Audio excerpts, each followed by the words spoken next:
Hi everyone, welcome back. In the last lecture, I suggested that new property rights are often the result of disputes over how particular objects are going to be used. When someone tries to use an object in a particular way and somebody else objects to that person's use of the object in that way, and they can't reach some sort of informal agreement, then typically they go to a court and they ask the court to resolve the dispute for them.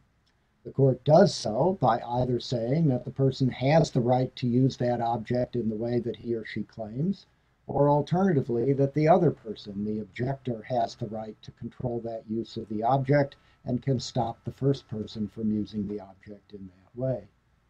When a court makes a decision like this, as we've suggested, it pulls an empty arrow out of the quiver, attaches a label to the arrow, and hands the arrow to the winner of the dispute.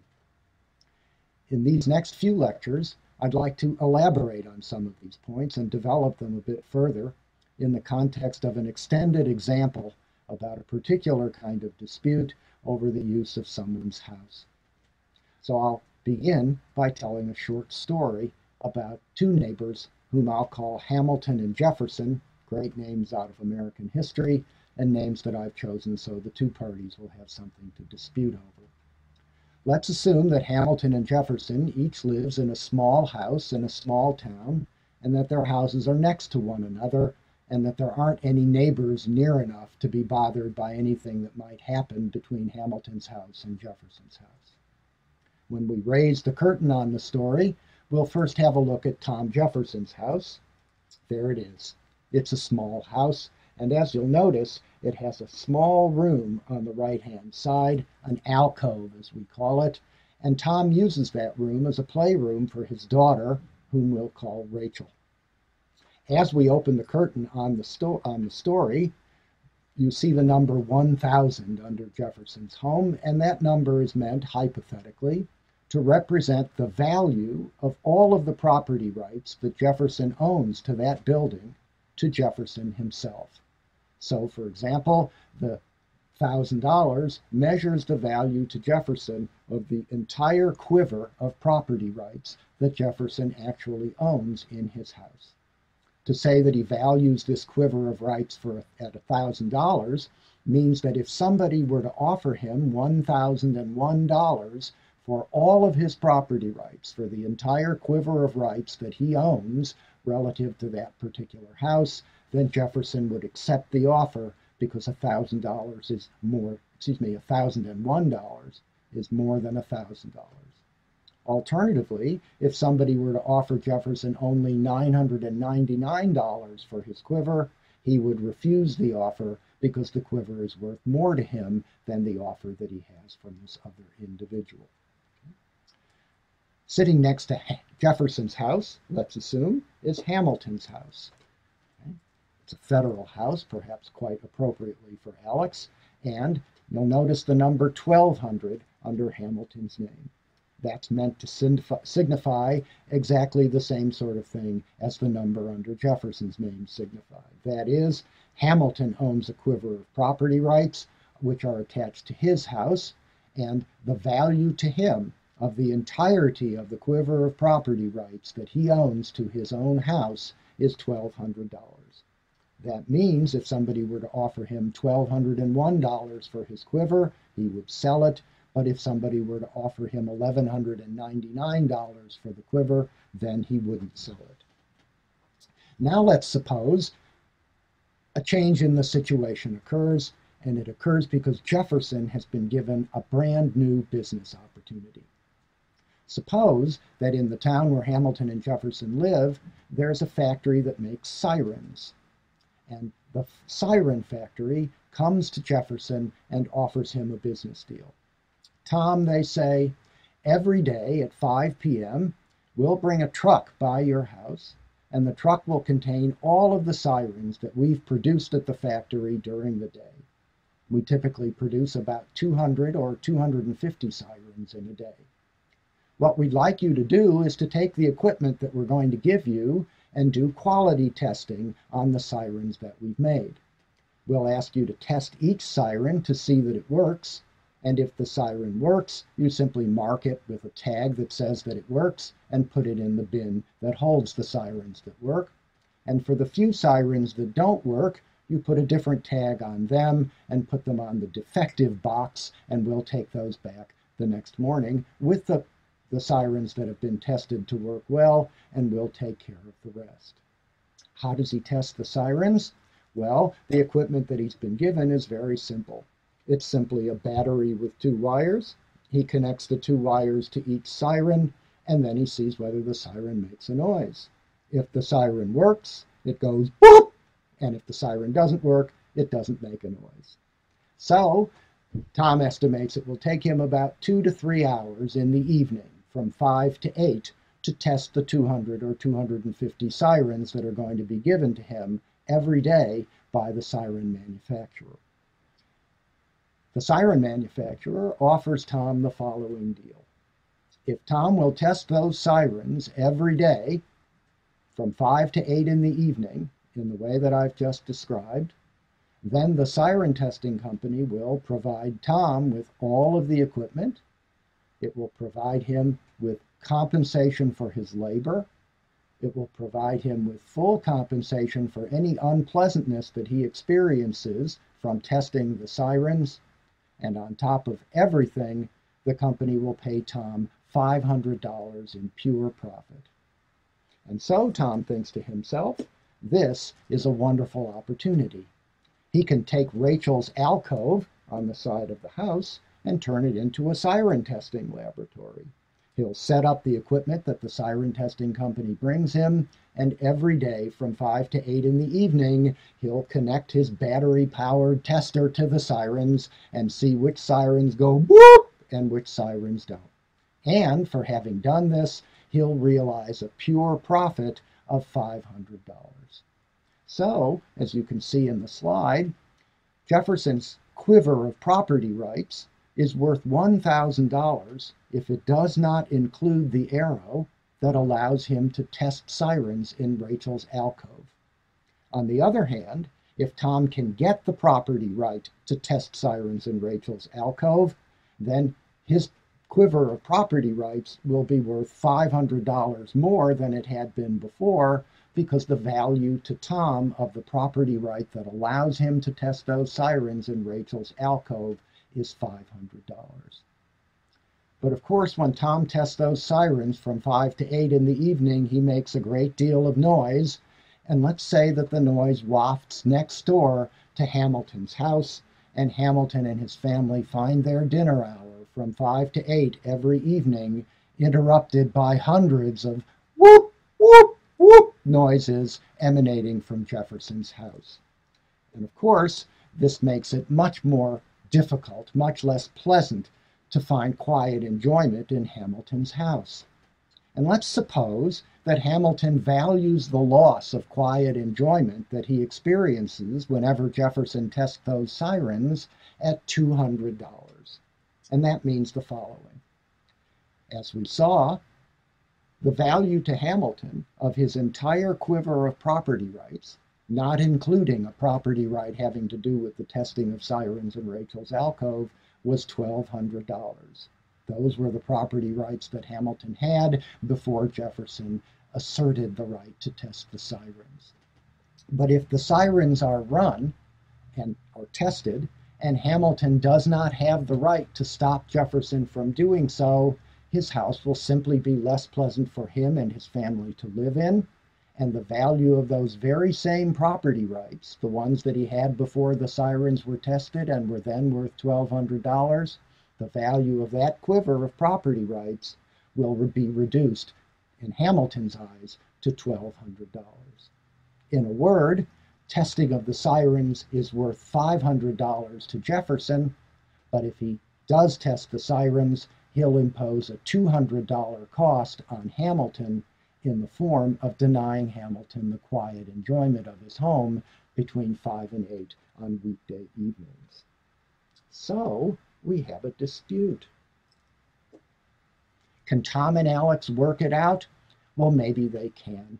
They're neighbors after all. It's easy for them to get in touch with one another. They know one another well, And so they begin to think about working it out.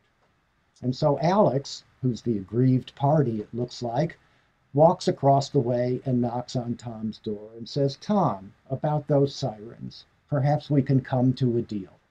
I'd really be grateful if you'd stop testing those sirens, because in fact it really does disturb our dinner hour, and things have always been so quiet, we've come to enjoy it greatly. So would you please stop testing the sirens?"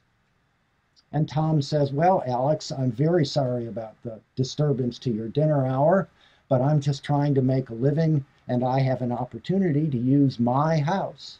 Rachel's alcove is, after all, in my house, to use my house to earn $500 in undertaking what would otherwise be a perfectly legal activity." So Alex says, now perhaps becoming a little annoyed, Alex says, "Tom, I was here first. You've disturbed the situation that was here before. You've disturbed the status quo. I think I have a right to expect that the status quo will continue, and therefore I think that you cannot test those sirens without my permission, and therefore I ask you to stop." And Tom, now becoming somewhat irritated himself, says, "Alex, are you presuming to tell me what I could do with my own house? It is my own house. There's no law against testing sirens." Tom happens to know that their town has no zoning ordinances. "And so there's no reason for you to tell me that I can't use my house in order to test sirens in this way, and I won't let you stand in the way of my providing for my family." Well, it's possible that if the argument goes on for long enough, either Tom or Alex will give in to the other one. Alex might say, "Okay, Tom, you can test your damn sirens, and we'll just suffer the loss." Or Tom might say, "Okay, Alex, I'll put the sirens away and swallow the loss of this profit-making opportunity." But if they do come to such a deal, note that they will have informally defined a property right between them. If Alex forbears from complaining, if he tells Tom to just go ahead and Alex will suffer, then Alex has effectively granted Tom a property right to test the sirens in Rachel's alcove. But if Tom, to keep the peace, agrees not to test the sirens, then he will have implicitly and informally have given Alex a property right in Rachel's alcove, in Tom's house, and Alex will use that property right to keep Tom from testing the sirens. But this is America, and people are not likely to come to an easy resolution of disputes like this, and we're likely to see Tom and Alex next when they go to court. What is it that they're arguing about when they go to court? Well, indeed, we've already seen the answer. They're arguing over the ownership of a particular arrow that's associated with the object of Tom's house, and in particular the part of Tom's house we're calling Rachel's alcove. They're arguing about which of the two of them owns that arrow. If Tom owns the arrow, then he will be able to test the sirens in his own house without compensating Alex for the costs that Tom's testing of the sirens imposes upon Alex. But if Alex wins the case, then he gets the property right to test sirens in Rachel's alcove, and he will use that property right negatively. He won't enter Tom's house to test the sirens himself, but he will control the use of Rachel's alcove by not allowing Tom to use Rachel's alcove to test sirens. And as we've seen, if they can't agree informally, then they will go to court. And again, the dispute will be resolved by a judge, and we can imagine that in resolving the dispute, by telling either Tom that he can continue to test the sirens without winning Alex's consent or compensating him, or if she tells Alex that he has the property right and can prevent Tom from testing those sirens without Alex's permission, we imagine that in deciding the case, the judge goes back into her chambers, takes one of those naked arrows, wraps a tag on it that says the bearer of this arrow has the right to test sirens in Rachel's alcove in the evenings from 5 to 8 p.m. So it looks like there's a lot at stake in this particular dispute. And so let's assume that Tom and Alex have both done their best to secure the best legal talent possible. So Tom and his attorneys and Alex and his attorneys meet one another next as they enter the courtroom to argue the case of Hamilton versus Jefferson, where Hamilton is arguing to the judge that she ought to throw the weight of the law behind his claim to be able to stop Tom from testing those sirens. In the United States, trials are public, and very frequently in a public courtroom, you can see the public. They sit on benches in the gallery and they watch the cases. Years ago, when I was a law student, I was sent to watch a series of criminal dispositions at the local Court of Common Pleas in Philadelphia, and I sat there every afternoon for a full week in the midst of a group of elderly people from a northern suburb of Philadelphia who came down to the courtroom every afternoon to watch, as one of them put it to me, the human drama, which was much better than what you could see on the soap operas at home and television. As I discovered over the course of the week, some of those elderly people were quite knowledgeable. They knew the answers to the legal questions that were being litigated. Certainly they knew them better than I did, because they'd been sitting and watching for many years, and they had a pretty good sense of what kinds of cases were litigated, what the precedents were that helped the judges to decide those cases, and what the likely outcomes of the cases would be. So let's imagine that there's an elderly fellow sitting in the back of the courtroom at the moment that Tom and Alex enter the courtroom to litigate their dispute, each with their dream team of lawyers. And let's call this elderly gentleman Ron. And let's assume that Ron, sitting in the back of the courtroom, whispers a disturbing sentence as Alex and Tom and their attorneys pass by. Boys, he says, it doesn't matter who wins this case. Alex turns to look at Ron. Tom turns to look at Ron. The attorneys turn to look at Ron, and they ask him to repeat what he said. And Ron said, it doesn't matter who wins the case. Well, at this, the attorneys shuffle their clients hurriedly away from Ron. They don't want their clients to hear what Ron is saying, because if Ron is right, and it doesn't matter who wins the case, then nobody needs the lawyers, do they? It doesn't really matter which side wins the case. And so the question before us is, does it matter who wins the case? We'll find that out next.